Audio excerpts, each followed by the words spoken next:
Sabahınız xeyir olsun Məhəmmədlərim, necəsiniz? Hər zaman yaxşı olasınız.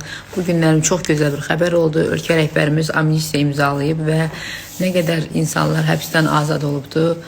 Allah ölkə rəhbərimizə can sağlığı versin və bugün azadlığına qovuşan hər bir vətəndaşımızı təbrik eləyirəm, bağrıma basıram. Nə gözəl, necə deyim, nə gözəl gündür. Yəni inanınız ki, sevincimin həddi hüdudu yoxdur. Xüsusən də qadınlar, bu günlərim bir çox qadınlar azadlığa çıxıblar.